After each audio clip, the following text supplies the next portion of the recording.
جو تیری سوچ ہے بیٹے دیکھ تیرا کیا ارادہ ہے. ہائے ہائے خدا کی قسم قربان جاؤں، قربان جاؤں.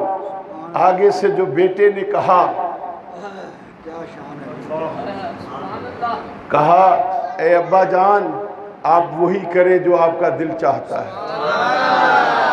کیونکہ بجلی بند ہوگی میں 5 منٹ دے وچ چونکہ تہاڈا پسینے نہ برا حال ہو جائے گا. اے ابا جان جو تسی چاہندے ہو، جو تسی چاہندے ہو کرو.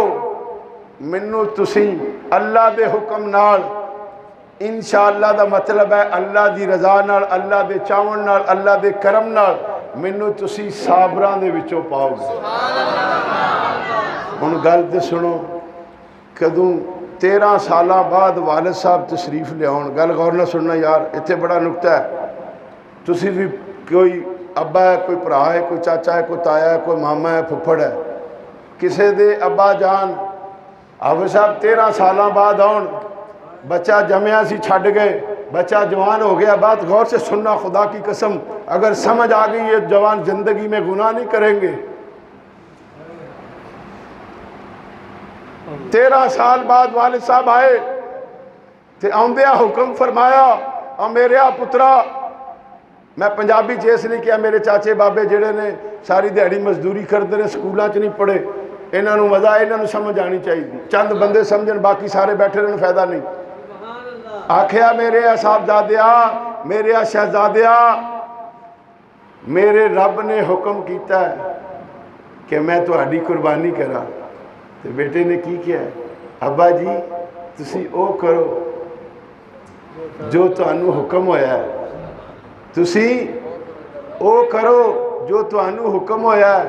انشاءاللہ تسی منو صابراں چ پاؤ گے، صبر والیاں چ پاؤ گے. ہن بندہ اگر دنیاوی طور تے گل کرے تے بندہ کسے دا پتر تے ابا جی 13 سالاں بعد آئے پوچھ ہی سکتا نا ابا جی 13 سال تے میری یاد نہ آئی. یہ میں دنیا داروں کی بات کر رہا ہوں، انبیاء کی نہیں.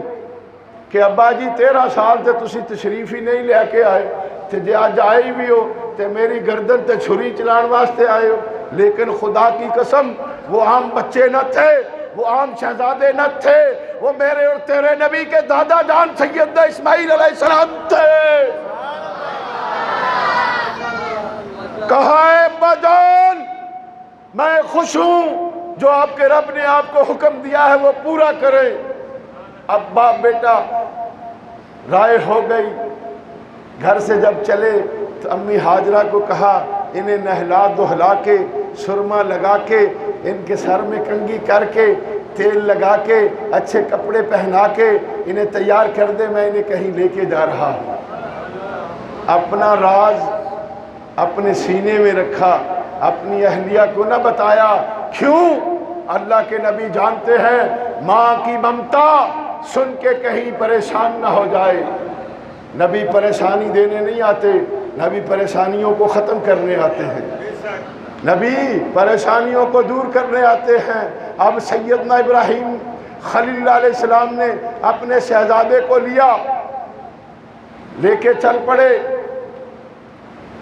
جب آئے مکے سے باہر تو آگے وہ چودھری صاحب آ گئے جو سب کو گمراہ کرنے کی کوشش کرتا ہے. شیطان وہ لائن آ گیا، اس نے کہا کدی پتر بھی ذبح ہوئے. گل غور نہ سنو یار، پنجابی بھی نہ سمجھو تو پھر اپنے نصیبہ نہ روئو. اس آکھیا اے ابراہیم علیہ السلام اے تسی کی پہ کر دے ہو، کدی پتر تے ذبح نہیں ہوئے. آپ نو اسے ویلے رب نے فرشتہ بھیجیا کہ وہ لائنا جنوں میں کڈیا ہے، جنوں میں اپنے دربار چو دھتکار کے کٹ دیتا ہے. اس شیطان ہے انہوں 7 کینکریاں مارو. تے پہلے جمرے دے کول آپ نے جدو 7 کینکریاں ماریاں زمین چ تس گیا. لیکن نظام بننا سی. سیدنا ابراہیم علیہ السلام جدو اپنے شہزادے لے کے اگے گئے وہ زمین جو نکلیا پھر اگے آ کے کھلو گئے. پھر آپ نے جدو اسی طرح کیا پھر آپ نے 7 کنکریاں ماری. پھر تیجی مرتبہ پھر 7 کینکریاں ماریاں، چونکہ ٹائم انتہائی 1-2 منٹ رہ گئے۔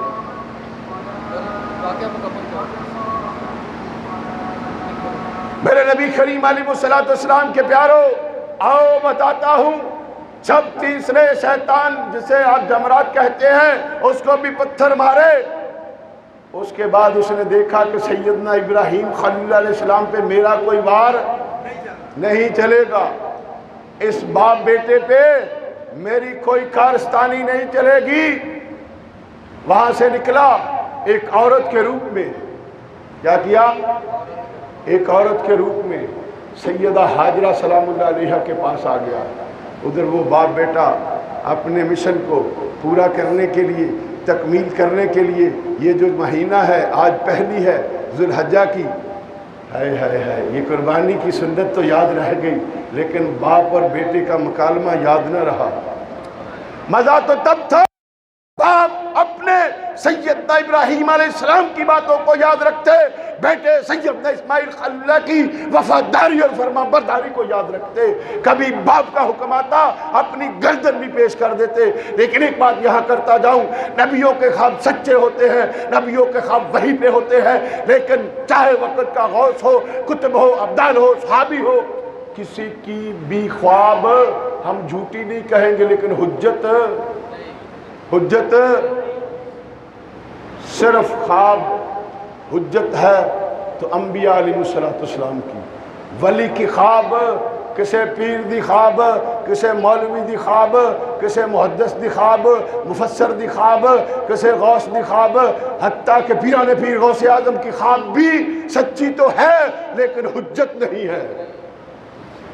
کوئی ایڈا سچا سنی کتھوں لبو گے؟ میں جنیاں سچیاں گلہ کرنا پھر بھی نہ سمجھو۔ سونیو، میرے نبی کریم علیہ السلام دے پیارے دادا سیدنا ابراہیم خلیل علیہ السلام نے اپنے پیارے شہزادے سیدنا اسماعیل ذبیح اللہ کو ارشاد فرمایا، بیٹے میرے اللہ کا یہ حکم ہے۔ کہا ابو جی آپ مجھے کیا پائیں گے؟ صابروں میں پائیں گے۔ بابا نے چھری لے لی، اب بیٹا کہہ رہا ہے ابو چھری وہ لینا، اتنی تیز کر لینا کہ میرا گلا کاٹتے وقت آپ کے ہاتھ نہ کانپے، کہیں دیر ہو گئی تو باپ کی محبت جائے، اللہ کا حکم پورا کرنا ہے، اس لیے میرے بازو بھی باندھ لینا، میری ٹانگیں بھی باندھ لینا، مجھے منہ کے بل لٹا دینا کہ میری گردن پہ چھری چلاتے ہوئے آپ کو میرا چہرہ نظر نہ آئے۔ اگر میرا چہرہ نظر آ گیا تو شاید آپ کی محبت جو باپ کی ہے وہ غالب آ گئی تو آپ اللہ کے حکم سے کہیں دیر نہ کر بیٹھے۔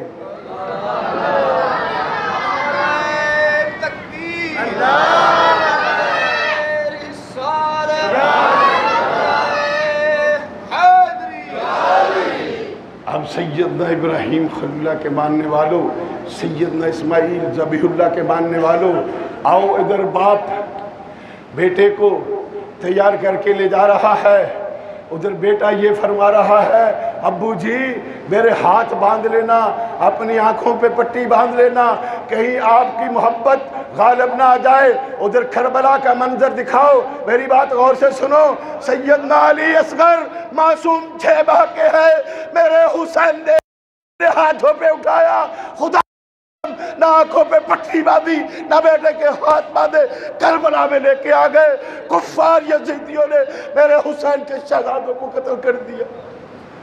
یہ ذبح کا پروگرام اسماعیل علیہ السلام سے شروع ہوا اور انتہا حسین علیہ السلام پہ ہوئی۔ حضرت حسین نے بتا دیا میرے دادے نے جو چاہا تھا میں پورا کر کے دکھاؤں گا۔ کہیں علی اکبر کو شہید ہو رہے ہیں، کبھی اونو محمد شہید ہو رہے ہیں، کبھی حضرت قاسم شہید ہو رہے ہیں، اور کبھی خود اپنی جان لے کے سامنے آ گئے، نہ آنکھوں پہ پٹی ہے نہ ہاتھوں پہ رسی ہے۔ بات یاد رکھو، ارے حسینیوں خدا کے واسطے اپنی اولادوں کو حسین علیہ السلام کا مشن سمجھاؤ۔ الغرض سیدنا ابراہیم خلیل اللہ علیہ السلام جب بیٹے کو لے کے آئے، بیٹے کی آنکھوں پہ اپنی آنکھوں پہ پٹی باندھی، بیٹے کو لٹا دیا، ہاتھ باندھ دیے، پاؤں باندھ دیے۔ بیٹے نے یہ اس لیے کہا تھا، اے میرے پیارے بابا، آپ چھری چلاتے ہوں گے، کہیں میرا ہاتھ نہ ہل جائے، میرا پاؤں نہ ہل جائے، کہ آپ کی اس خواب کو پورا کرنے میں دیر نہ ہو جائے جو رب نے آپ کو دکھائی ہے۔ پھر کیا ہوا؟ ادھر باپ نے اللہ کے حکم سے چھری چلائی۔ ارے بات غور سے سن یار، ادھر چھری چلائی، ادھر رب کائنات نے جبریل کو فرمایا اسماعیل کو چھری سے دور کر اور فوری طور پہ جنت سے مینڈا لا کے میرے خلیل کی چھری کے نیچے کر دے۔ قیامت تک ہم مسلمان قربانی کریں گے تو میرے خلیل کی سنت کا ثواب ملتا رہے گا۔ بیٹا ہو تو سیدنا اسماعیل جیسا، باپ ہو تو سیدنا خلیل علیہ السلام جیسا، لیکن نبوت میرے نبی پہ ختم ہو گئی۔ اب بات ہے کوئی ولی بن سکتا ہے، کوئی ولی بن سکتا ہے۔ میرے پیارے بھائیوں بات غور سے سنو، اللہ نے ہمیں اور آپ کو وہ نبی دیے، خدا کی قسم انبیاء دعائیں کرتے رہے، انبیاء دعائیں کرتے رہے، سیدنا اسماعیل ذبیح اللہ کی قربانی کیوں نہ ہوئی؟ چونکہ محمد مصطفیٰ احمد مجتبیٰ صلی اللہ تعالی علیہ وآلہ وصحبہ وسلم نے تشریف لانا تھا۔ تکمیل تو یہاں آ کے ہونی تھی، نبوت کا دروازہ بند ہونا تھا، ولایت کا دروازہ جاری رہنا تھا۔